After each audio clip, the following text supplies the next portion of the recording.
Hello दोस्तों, नमस्कार। कैसे हैं आप लोग? उम्मीद है कि बहुत ही अच्छे होंगे। दोस्तों, आज जो प्रश्न जो हमारे सेट में जो शामिल है, जो कि आपके एग्जाम्स के दृष्टिकोण से अगर हम बात करें तो बहुत ही महत्वपूर्ण प्रश्नों को शामिल किया गया है। ठीक है, जो कि आपकी मैं बता दूं कि बीपीएससी टीआरई 3 एंड 4 के लिए जो है काफ़ी उपयोगी साबित होने वाला है। दोस्तों, यहाँ बता दूं कि आपको इस सेशन के अंत में जो है, जो लास्ट का जो प्रश्न है, मैंने एक आपके लिए खास सेट किया है, लेकिन मैं अभी बताऊंगा नहीं। बहुत मज़ा आने वाला है, आप वहाँ तक देखते चलिए। ठीक है, तो चलिए अपने सफ़र को शुरू करते हैं दोस्तों। लेकिन उससे पहले आपसे एक छोटी सी हम्बली रिक्वेस्ट है हमारी कि दोस्तों, अगर चैनल पे आप नए हैं या पुराने हैं और अभी तक दोस्तों आपने अगर चैनल को सब्सक्राइब नहीं किया है तो सब्सक्राइब करके नोटिफिकेशन को ऑल पे सेट कर लीजिए। ठीक है, चलिए पहला प्रश्न हमारा क्या कह रहा है कि पहला प्रश्न है तालच्युत संबंधित है। दोस्तों, तालच्युत संबंधित है किससे बताना है। निबद्ध गान, अनिबद्ध गान, बोलतान, इन उपर्युक्त में एक से अधिक, उपर्युक्त में से कोई नहीं। तो जवाब इसका क्या हो जाएगा दोस्तों कि तालच्युत संबंधित है वो किससे, तो वो क्या कहते हैं, अनिबद्ध गान। ठीक है, कभी कभी प्रश्न क्या होता है कि उलट कर भी पूछ दिया जाता है, क्योंकि मैंने सेट को देखा है तो सेट में कुछ उलट पुलट कर भी प्रश्न जो है रहते हैं, मिल जाते हैं। तो दोस्तों, अनिबद्ध गान जो हो जाता है वो अनिबद्ध गान का संबंध किससे है पूछेगा तो तालच्युत से है। ठीक है, उसका दूसरा नाम क्या है तो तालच्युत है। अनिबद्ध गान का दूसरा नाम तालच्युत। अगर तालच्युत का पूछे कि किसका नाम है तो अनिबद्ध गान। ठीक है, प्रश्न इस तरह से भी पूछे जा सकते हैं। ठीक है दोस्तों, तो चलिए फटाफट दोस्तों देखिए, सेशन अगर आपको अच्छा लगता है तो बिल्कुल आप लोग लाइक किया कीजिए दोस्तों, क्योंकि लाइक करने से जो है मोटिवेशन जो है दोस्तों हाई होता है और बिल्कुल आपको सेट प्रैक्टिस करने में बहुत मज़ा मुझे भी आता है। ठीक है, तो इसलिए सेट प्रैक्टिस करवाने के लिए जो आप लोग चाहते हैं कि बहुत अच्छे से मैं यूं ही करवाता रहूं, तो दोस्तों वीडियो को आप लोग थोड़ा सा लाइक भी कर दिया कीजिए, क्योंकि दोस्तों आप लोगों का क्या कुछ नहीं जाता है, प्लीज़ कर सकते हैं इतना हमारी मेहनत के लिए। ठीक है, दूसरा प्रश्न, बीनकार किनको कहा जाता है। देखिए दोस्तों, बहुत सारे बच्चे क्या करते हैं, कंफ्यूज हो जाते हैं कि बीनकार, तो बीनकार कहने का मतलब जो बीन होता है ना दोस्तों, जो बीन बजाते हैं सपेरा लोग, तो उसको बता दिया जाता है कि बीनकार उन्हें कहते हैं, बीन बजाने वाले को। लेकिन जबकि ऐसा बिल्कुल नहीं है। बीनकार किनको कहा जाता है तो बीनकार बीना वादकों को कहा जाता है। ठीक है, ये बिल्कुल क्लियर प्रश्न। चलिए आगे देख लेते हैं तीसरा नंबर, बोलतान क्या होती है। दोस्तों, बोलतान क्या होती है जवाब देना है। इसमें मैं ऑप्शन पढ़कर बताता हूं ताकि समझ में आए। बोलतान क्या होती है, बोलतान होती है अलंकारों से अलंकृत, या स्वरों से सज्जित, या गीत के शब्दों से सज्जित। तो बताना है इसमें से कि अलंकार कौन सा है। ठीक है, तो बोलतान कौन सा है, तो बोलतान जो होती है वो कैसी होती है, बोलतान होती है गीत के शब्दों से सज्जित। ठीक है, बोलतान कैसी होती है तो भैया वो कैसी होती है, गीत के शब्दों से सज्जित होती है। कौन, बोलतान। ओके, चलिए नेक्स्ट अगला प्रश्न है, महेंद्र मिसिर किनके गुरु थे। दोस्तों देखिए, यहाँ पे महेंद्र मिसिर किनके गुरु थे। गुरु की अगर हम बात कर ले तो महेंद्र मिसिर किनके गुरु थे, तो गुरु इनके, यानी कि कहने का मतलब इनके शिष्य हो जाएंगे कि इनके शिष्य कौन थे, या यहाँ पे किनके गुरु थे, तो गुरु थे वो जवाब हो जाएगा भिखारी ठाकुर के गुरु कहे जाते हैं महेंद्र मिसिर। ठीक है, महेंद्र मिसिर को दोस्तों पूर्वी का जादूगर भी कहा जाता है, या फिर आपको पूर्वी के उत्पत्तिकर्ता भी कहे जाते हैं। चलिए अगला प्रश्न है हमारा, उस्ताद बिस्मिल्लाह खां का जन्म कब हुआ था। बिस्मिल्लाह खां का जन्म कब हुआ था दोस्तों, मैं बता दूं आपको कि इनका जन्म बिहार के डुमरांव में, ठीक है, बिहार के डुमरांव में कब हुआ था, 15 फरवरी 1902 ईस्वी को हुआ था।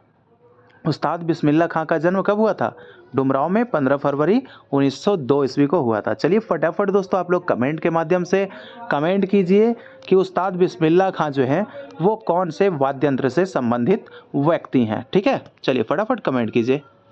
आगे देख लेते हैं, अगला प्रश्न है हमारा 6ठा नंबर का कि पूर्वी के जादूगर के नाम से कौन मशहूर हैं। देखिए, पूर्वी के जादूगर, जैसा कि मैं आपको बता चुका हूं दोस्तों कि पूर्वी के जादूगर जो है वो किनको कहा जाता है, वो कहा जाता है महेंद्र मिसिर को। ठीक है, महेंद्र मिसिर को पूर्वी का जादूगर कहा जाता है। चलिए आगे देख लेते हैं, 7वां नंबर प्रश्न है कि वाद्यों में स्वर की आंदोलन को क्या कहा जाता है। देखिए, वाद्यों में जो है स्वरों की आंदोलन को क्या कहते हैं, क्या नाम दिया जाता है उसको, तो स्वर की जो आंदोलन होती है वाद्यों पर उसको कहते हैं जमजमा। ठीक है, वो उसका संबंध जमजमा से हो जाएगा। क्लियर, वाद्यों में स्वर की आंदोलन तो उसको क्या कहेंगे, जमजमा कहेंगे। क्लियर, चलिए अब आगे देख लेते हैं। 8वां नंबर प्रश्न हमारा है कि नाद की तारता को क्या कहेंगे। दोस्तों उसको इंग्लिश में पूछा जा रहा है कि नाद की तारता को क्या कहेंगे। देखिए तारता का संबंध वैसे अगर बात करें तो एक और होता है इसका ऊंचाई और निचाई, ऊंचाई नीचाई, ठीक है। लेकिन यहाँ क्या पूछ रहा है, यहाँ पे ऑप्शन है आपका पिच, तोड़ा, टिम्बर, ये सब में से क्या कहा जाता है। तो इसमें से दोस्तों नाद की तारता को क्या कहेंगे। चलिए फटाफट आप कमेंट कीजिए, मुझसे पहले आप लोग कमेंट किया कीजिए। तो इसका जो जवाब हो जाएगा, नाद की तारता को कहेंगे हम लोग पिच, ठीक है। नाद की तारता को पिच कहेंगे। चलिए अगला प्रश्न है हमारा 9वां नंबर का कि नाद की जाति अथवा गुण का अन्य नाम क्या है। तो नाद की जो जाति या उसकी गुण जो है उसका जो अन्य नाम कहा जाता है वो क्या हो जाता है दोस्तों, वो हो जाता है आपका टिम्बर, ठीक है। उसको टिम्बर कहा जाता है। दोस्तों ये इंपॉर्टेंट प्रश्न है, आप लोग याद रखिएगा, इसको भूलना नहीं है, ठीक है। याद रखिएगा इस चीज़ों को। अगला प्रश्न है वैसी काव्य पंक्ति जिसे दोहराया जाता हो, यानी वैसा जो कोई काव्य पंक्ति है जिसको कि दोहराया जाता हो उसको किस नाम से जानते हैं या फिर क्या कहलाता है। तो वैसी काव्य पंक्ति जिसको दोहराते हैं उसको क्या कहते हैं, उसको कहते हैं टेक। टेक लिया जाता है ना कि एक टेक, दो टेक, तो ये टेक लिया जाता है। मैंने जो है पिछले सेशन में भी ये सब जो है मैंने बताया है। बहुत सारे जो प्रश्न मैंने करवाए हैं दोस्तों चैनल पे, देखिए बहुत सारा वीडियोस जो है, बहुत सारा सेशन पड़ा है। आप सारे सेशन को जो है एक बार अवश्य ही देख लीजिए, क्योंकि वहाँ से भी प्रश्न आपके लिए जो है बीपीएससी के लिए जो काफ़ी हेल्पफुल प्रश्न वहाँ पे भी आप लोग के लिए शामिल हैं। तो आप लोग वो सब प्रश्नों को भी बिल्कुल क्लियर कर लीजिए, ठीक है। टेक, मैं ये सब प्रश्न वहाँ भी पहले भी करवा चुका हूँ। पहले का भी जो आप देखेंगे तो वहाँ भी आप लोग को मॉडरेट क्वेश्चन देखने को मिलेंगे, ठीक है। चलिए अगला प्रश्न है हमारा कि तत्वाद्यों के किस भाग पर वादन की क्रिया संपन्न होती है। तो तत्वाद्य जैसे कि आपकी अगर हम बात कर ले तो तत्वाद्य में क्या होते हैं, उसमें डांड होते हैं, सीधे ये गुल्लू होता है, मनका होता है, तुम्बा होता है, तबली होता है। तो क्या क्या क्या नहीं होता है उसमें। तो ये सब चीज़ें तो आप लोग को बताए हैं जब हम क्लास पढ़ा रहे थे, जब सितार का, तानपुरा का, तो वो सब में हम आपको बता चुके हैं। वाद्य यंत्रों के बारे में जब हम पूरा फुल डिटेल्स क्लास में बताए थे आपको, ठीक है। अगर नहीं देखे हैं तो जाके वो सब सारा सेशन देख लीजिए। तो तत्वाद्यों के किस भाग पर वादन की क्रिया, देखिए तत्वाद्य कैसे, मतलब इस तरह से बना हुआ होता है, ठीक है। यहाँ पे क्या होते हैं, तार लगे हुए होते हैं, यहाँ पे तार लगे हुए होते हैं। इसको जो है क्या कहते हैं, इसको कहते हैं, ये आपका हो गया तुम्बा। इसके ऊपर लगी होती है क्या, तबली, ठीक है। लेकिन यहाँ पे जो भी बजाया जाता है सारा यहाँ पे बजाया जाता है, ठीक है। ये तार पे, इस तार पे, तो यहाँ पे इस तार पे ये तार कहाँ लगा होता है, तो ये डांड पर लगा होता है, ठीक है, डांड पर। देखिए ये वाला जो है गुल्लू, ये भी प्रश्न याद रखिएगा कि जहाँ पे डांड और ये आपका क्या है, डांड और ये जो है आपका तुम्बा जुड़ते हैं उसको क्या कहते हैं, उसको कहते हैं क्या, गुल्लू कहते हैं, ठीक है। वो भी याद रखिएगा। तो यहाँ पे हमारा जो जवाब हो जाएगा कहाँ संपन्न किया जाता है, तो डांड पर, ठीक है, डांड पर। चलिए अब बात कर लेते हैं दोस्तों 12वां नंबर प्रश्न का कि किस ताल को चाचर ताल के नाम से भी जाना जाता है। तो कौन सा ऐसा ताल है दोस्तों चाचर ताल के नाम से जानते हैं। तो धमार है, दीपचंदी है, चार ताल है, उपयुक्त में एक से अधिक, या फिर इनमें से कोई नहीं। तो कौन सा ताल है बताना है फटाफट। तो इसका जो जवाब हो जाएगा दोस्तों वो हो जाएगा आपको चाचर ताल के नाम से दीपचंदी ताल को जाना जाता है। चलिए फटाफट मुझे कमेंट कीजिए कि दीपचंदी ताल में कितनी मात्राएं होती है, ठीक है।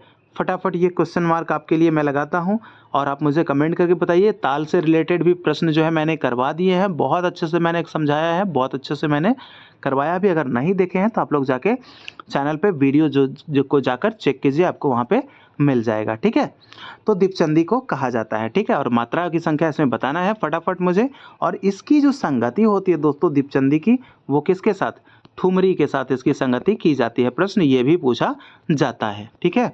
चलिए आगे देख लेते हैं। 13वां नंबर प्रश्न है कि संगीत लहरी नामक पत्रिका कहाँ से प्रकाशित होती है। देखिए एक है आपका केवल संगीत और ये है संगीत लहरी।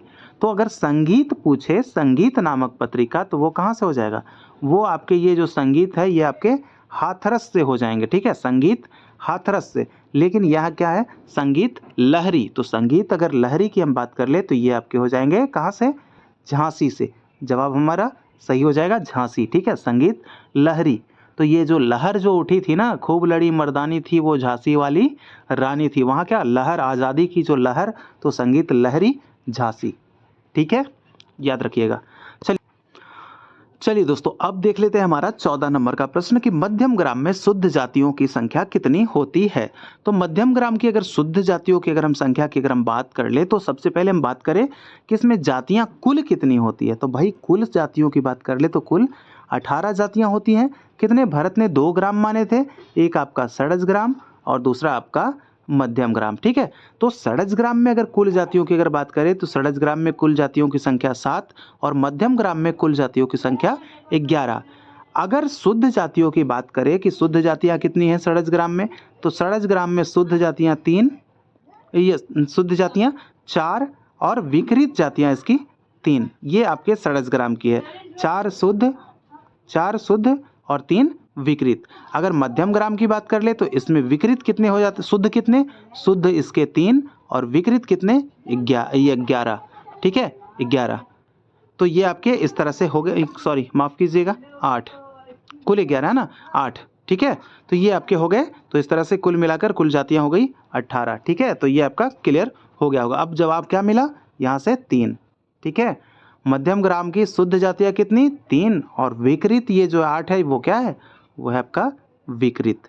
ठीक है, चलिए आगे देखिए। अगला प्रश्न है हमारा 15 नंबर का, मध्यम ग्राम में मध्यम किस श्रुति पर स्थापित है। देखिए मध्यम ग्राम की अगर फॉर्मूले की बात करें तो उसमें क्या होता है, षड्ज ग्राम में क्या होता है, षड्ज ग्राम का फॉर्मूला ये होता है 4 3 2, 4 4 3 और 2। ठीक है, ये आपके षड्ज ग्राम का। लेकिन मध्यम ग्राम में क्या होता है 4 3 2, 4 3 4 और ये 2, ये याद रखिएगा। तो अब देखना है यहाँ पे क्या देखना है, यहाँ पे जो हमारा जो जवाब हो जाएगा कि मध्यम ग्राम में मध्यम किस श्रुति पर है, तो मध्यम ग्राम में मध्यम जो है आपके 13वीं श्रुति पर है। ठीक है, और अगर 13वीं श्रुति का नाम पूछे तो क्या हो जाता है, मार्जनी। ठीक है, नाम इसका हो जाता है मार्जनी। किस श्रुति पर है, हो सकता है आपको दे दे तिबरा, कुमुदती, मार्जनी, रजनी, तो आपको उस समय भी इसको ध्यान रख के करना होगा और आपको जवाब क्या हो जाएगा 13वीं श्रुति पर, और यानी मार्जनी पर। ठीक है, चलिए आगे देख लेते हैं। 16 नंबर का प्रश्न है कि उस्ताद फयाज खां को आफ्ताब मौसीकी की उपाधि कब दी गई। देखिए आफ्ताब मौसीकी की उपाधि जो है इनको कब दी गई, फटाफट जवाब देना। 1911 ईस्वी में। किनके द्वारा दी गई है, तो ये आपके किनके द्वारा, तो ये मथुरा नरेश। ठीक है, मथुरा नरेश यानी कि मथुरा के राजा जो थे उन्होंने ही 1911 ईस्वी में फयाज खां को क्या किए, आफ्ताब मौसीकी की उपाधि दी। कभी प्रश्न पूछे कि किसने दी तो याद रखना है मथुरा नरेश ने। कब, तो 1911 ईस्वी में। अगला प्रश्न है कि फयाज खां के पिता कौन थे। देखिए फयाज खां के अगर पिता के बारे में अगर पूछा जाए तो पिता इनके कौन थे, जवाब हो जाएगा option number B, Safdar Hussain. ठीक है, सफदर हुसैन। फयाज खां का संबंध की अगर बात कर ले तो ये आपके कहाँ से हो जाएंगे, आगरा घराना। ठीक है, आगरा घराना से इनका संबंध है। चलिए अगला प्रश्न है, बाजू बंद खुल खुल जाए किनकी प्रसिद्ध ठुमरी है।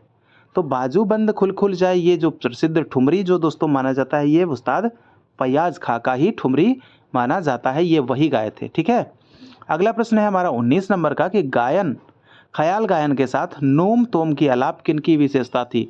दोस्तों ये इतने प्रसिद्ध जो थे, इतने गायक बढ़िया थे, ये इतने बेहतरीन गायक थे कि ये ख्याल गायन के साथ साथ नोम तोम की आलाप जो है वो करते थे। किनकी विशेषता थी, तो ये फयाज खां की ही विशेषता थी। फयाज खां ख्याल गायन के साथ नोम तोम का जो है आलाप वो किया करते थे, ख्याल गायन के साथ भी। अगला प्रश्न है, प्रेम पिया किनका उपनाम है। देखिए प्रेम पिया जो उपनाम की अगर हम बात कर ले तो उपनाम जो है इनका फयाज खां का नाम है प्रेम पिया। एक होता है आपका प्रेमदास।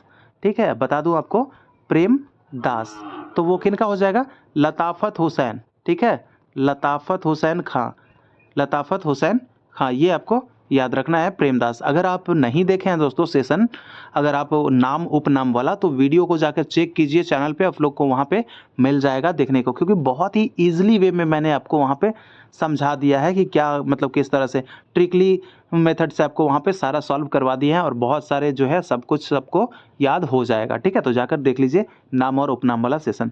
देखिए बड़े गुलाम अली खां, यहाँ पे देखिए गुलाब जो होता है वो कैसा, सब रंग में होता है ना, तो बड़े गुलाम अली खां का उपनाम सब रंग। ठीक है, सब रंग। इस तरह से बहुत सारे वहाँ पे जो है दोस्तों उनके नाम हैं, आप लोग जाके क्लियर कर लीजिए। अगला प्रश्न है कि फयाज खां की मृत्यु कब हुई थी। देखिए इनकी मृत्यु की अगर बात कर ले तो फयाज खां की मृत्यु जो हुई थी 5 नवंबर 1950 ईस्वी को फैयाज खां की मृत्यु हुई थी। चलिए आगे देखिए, अगला प्रश्न है इनायत खां का जन्म कब हुआ था। इनायत खां की बात हो रही है, तो इनायत खां का जो जन्म हुआ था वो कब माना जाता है, 1895 यानी कि 16 जून 1895 ईस्वी को इनका जन्म हुआ था। किनका, इनायत खां का। ठीक है, इनायत खां क्या थे, इनायत खां का दोस्तों ये सितार वादक थे। ठीक है, याद रखिएगा, सितार वादक थे इनायत खां। अगला प्रश्न है इनायत खां का जन्म कहाँ हुआ था। देखिए एटा की अगर बात करें तो एटा में किनका जन्म हुआ है, चलिए फटाफट जो आप लोग कमेंट कीजिए, एटा में किनका जन्म हुआ है, फटाफट कमेंट कीजिए दोस्तों आप लोग। तो आपको जवाब देना है कि इनायत खां का जन्म कहाँ हुआ था। देखिए इनायत खां की जो जन्म हुई थी वो कहाँ में, कहाँ हुई थी, ये हुई थी इटावा में, जो कि आपके उत्तर प्रदेश में इटावा जिला पड़ता है। ठीक है, इटावा पड़ता है उत्तर प्रदेश में। अगला प्रश्न है इनायत खां के पिता का क्या नाम था। तो इनायत खां के अगर हम पिता की अगर हम बात कर ले तो इनके पिता का नाम था, अगला जो हमारा आंसर हो जाएगा वो क्या, इमदाद खां। ठीक है, इमदाद खां। चलिए अगला प्रश्न है हमारा इनायत खां के पुत्र का क्या नाम था, यानी उनके जो पुत्र थे, पुत्र का क्या नाम था।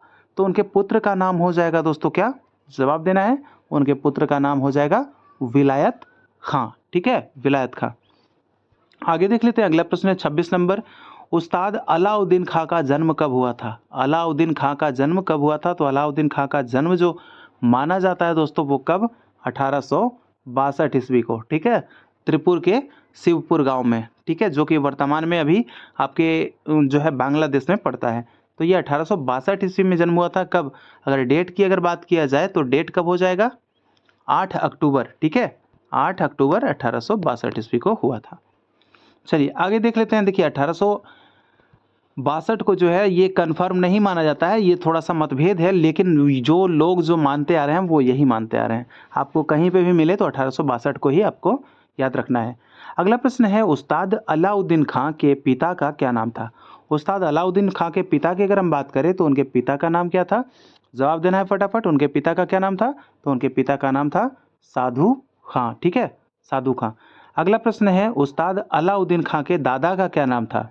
तो दादा के नाम बताना है, फटाफट जवाब दीजिए कमेंट बॉक्स में दोस्तों आप लोग। तो दादा का नाम क्या था, जवाब दूं तो वो है आपका मदार खां। ठीक है, मदार खां। चलिए अगला प्रश्न है हमारा कि अलाउद्दीन खां का संबंध किस वाद्यंत्र से माना जाता है। तो अलाउद्दीन खां का जो संबंध, वैसे तो दोस्तों अगर बात कर ले हम तो ये कोई पर्सनल कोई एक वाद्य तो बजाते नहीं थे, ये इन्होंने बहुत सारी जो है वाद्य बजाना सीखा, बहुत सारे गुरुओं से इन्होंने शिक्षा दीक्षा ली, और ये सितार, सरोद, वाद, सारंगी जो है सारे कुछ बजाते थे।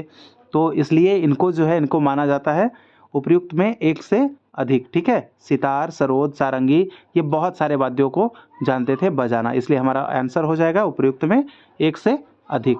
ठीक है, चलिए अब देखिए यहाँ पे जो 30 नंबर जो मैंने बोला था कि लास्ट में बड़ा अजीब ही बहुत अच्छा प्रश्न आप लोग के लिए शामिल किया है। तो लास्ट का जो प्रश्न है दोस्तों वो आपको मैं बता दूं कि भारत का राष्ट्रीय गान पहली बार किस अधिवेशन में गाया गया था। देखिए अगर बात कर ले, ये जो कांग्रेस के जो अधिवेशन होते थे ना, आपके अधिवेशन, तो वो जो है पूछा जाता है कि ये किस अधिवेशन में ये जो है कांग्रेस के किस अधिवेशन में राष्ट्रीय गान को गाया गया था पहली बार। तो जवाब हो जाएगा कोलकाता अधिवेशन में भारतीय राष्ट्रीय गान को पहली बार गाया गया था। ठीक है, कोलकाता अधिवेशन। चलिए फटाफट बताइए अगर आप लोग जानते हैं कि कोलकाता अधिवेशन कब हुआ था, तो आप लोग मुझे कमेंट कीजिए। मैं बता दूं आपको कि बांकीपुर ये जो है पटना, बांकीपुर पटना का अधिवेशन 1912 ईस्वी में हुआ था, और ये गया अधिवेशन कांग्रेस का 1922 ईस्वी में हुआ था। ठीक है, मैं जब आप लोग के लिए जो है डीपली जो ये सब क्लास लूँगा उसमें आपको सारा कुछ बहुत अच्छे से क्लियर करवा दूंगा। ठीक है, तो दोस्तों चलिए मुझे फटाफट जो है कमेंट करके बताइए कि सेशन आप लोगों को कैसा लगा आज का, और आपसे मिलेंगे फिर से अगले सेशन में। जब तक के लिए इजाज़त चाहते हैं। जय हिंद, जय भारत।